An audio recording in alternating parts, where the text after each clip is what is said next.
Todos estos temas son materia de reforma constitucional. No pueden, por lo tanto, ser tratados y decididos vía ley ordinaria, porque el Congreso, si aprueba esto, se está poniendo al margen de la Constitución. Vamos a conversar ahora con el constitucionalista Omar Cairo sobre lo que ha resuelto el día sábado, precisamente en la Comisión de Constitución, de proponerle al Pleno del Congreso que apruebe por insistencia la ley de desarrollo constitucional sobre la cuestión de confianza. Omar, muy buenos días. Nicolás, buenos días. ¿Cuál es tu opinión sobre lo que pasó el día sábado y sobre esta decisión de la mayoría notable? No solamente ha habido un voto en contra y una abstención del congresista Salguana, ¿no? Sí, bueno, creo que eso es lamentable porque esa ley, ese proyecto de ley contiene una grave inconstitucionalidad. La Constitución no coloca ningún límite a las materias que pueden ser objeto de cuestión de confianza y tampoco prohíbe la denegación fáctica. El Tribunal Constitucional lo ha ratificado, pero este proyecto, con el nombre de interpretación, con el nombre de desarrollo constitucional, lo que pretende es contradecir la Constitución.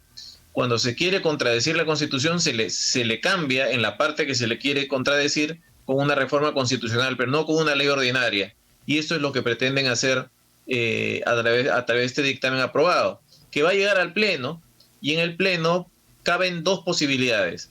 Una, que la primera ministra plantee una cuestión, solicite que no se apruebe y plantee cuestión de confianza en respaldo de esa solicitud, en cuyo caso, si el Congreso aprueba la ley, la estará sacando del cargo, y si no la aprueba, bueno, ella permanecerá. Exitosa. Y la otra posibilidad es que ella no haga nada y que el Congreso apruebe por insistencia, y lo que se viene es que el presidente interponga una demanda ante el Tribunal Constitucional, cuyo trámite dura 3 meses.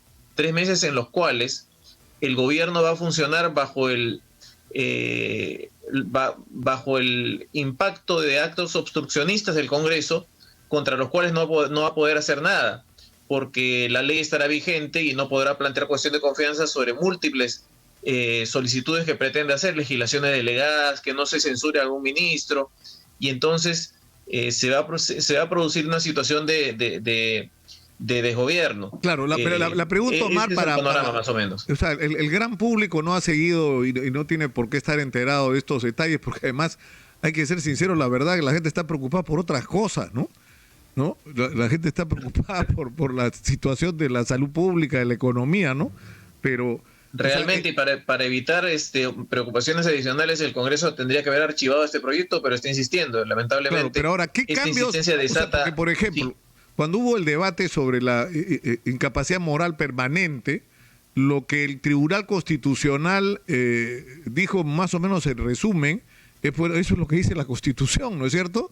Y como es tan genérico, por lo menos, es decir, lo que sí se puede hacer y puede hacer el reglamento del Congreso es establecer con cuántos votos. Y eso no es una modificación constitucional. Eso es una, digamos, es decir, una reglamentación de la manera como se va a tomar la decisión, pero no del contenido de la decisión, ¿no? O sea, tú dices... pero el tribunal... Sí, perdón.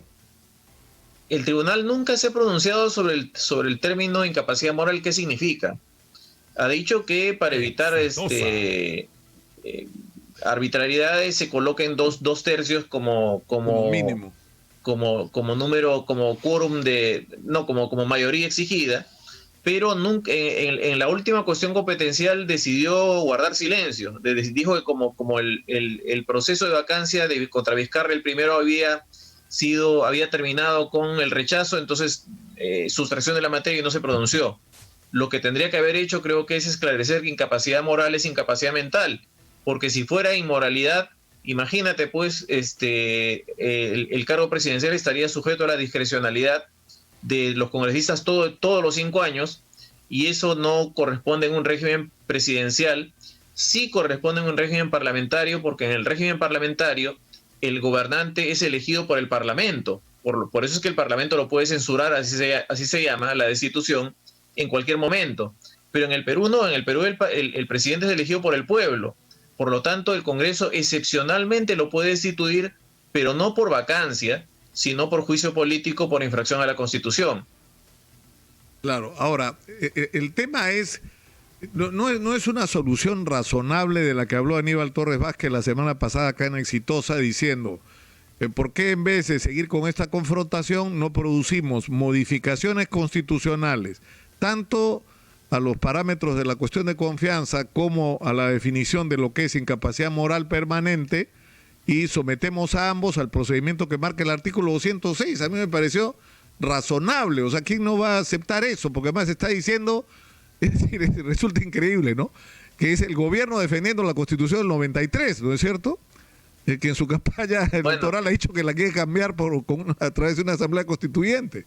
Entonces estamos enfrentando... Me parece razonable. Todos estos temas son materia de reforma constitucional. No pueden, por lo tanto, ser tratados y decididos vía ley ordinaria, porque el Congreso, si aprueba esto, se está poniendo al margen de la Constitución. Claro, ahora, tú eres insistente en esto, ¿no? O sea, tú dices, sí es una modificación a la Constitución, porque, por ejemplo, según la Constitución vigente, en este momento, sobre la ley de confianza, que es un tema constitucional, el presidente no podría presentar cuestión de confianza. No, pero lo que pasa es que la ley no está vigente, por eso es que la primera ministra sí podría presentarla en este momento. Ahora, claro, pero después de la aprobación de la ley ya no.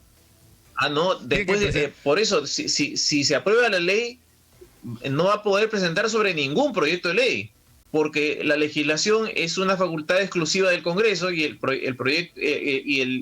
la ley interpretativa dice que no se pueden hacer cuestiones de confianza sobre solicitudes que son materia exclusiva del Congreso.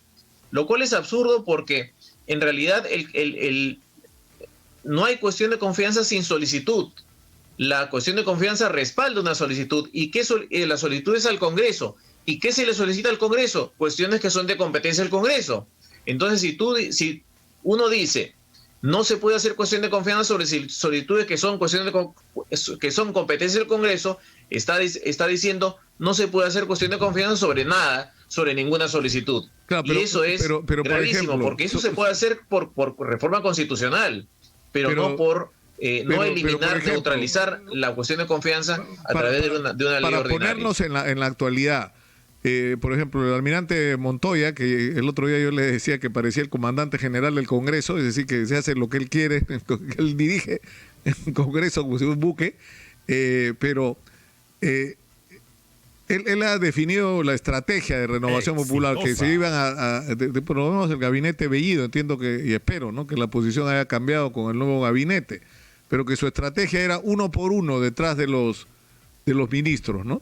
Entonces, en la situación actual, el presidente del Consejo de Ministros o la presidencia podría pedir cuestión de confianza por la censura de un ministro, pero si se modifica la ley o la Constitución en los términos que está planteado con eso, ya no podría hacerse eso tampoco. O sea, ¿cuándo podría presentarse entonces cuestión de confianza? En realidad en ningún caso, porque la censura es una atribución exclusiva del Congreso. Entonces, ante una votación de censura, la presidenta del Consejo de Ministros hoy día puede pido que no se le censure y planteo cuestión de confianza en respaldo de esa solicitud. El Congreso es libre de censurar, pero al censurar le está rechazando la confianza. Cuando se apruebe la ley no va a poder hacer eso.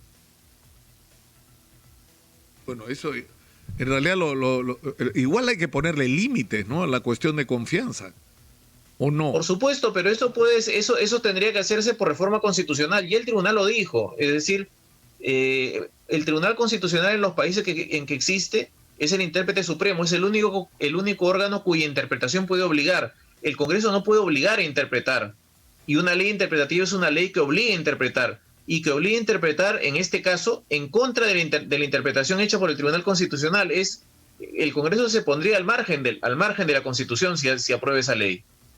Bueno, Omar, te agradezco mucho por esta conversación, ha sido muy gentil, como siempre.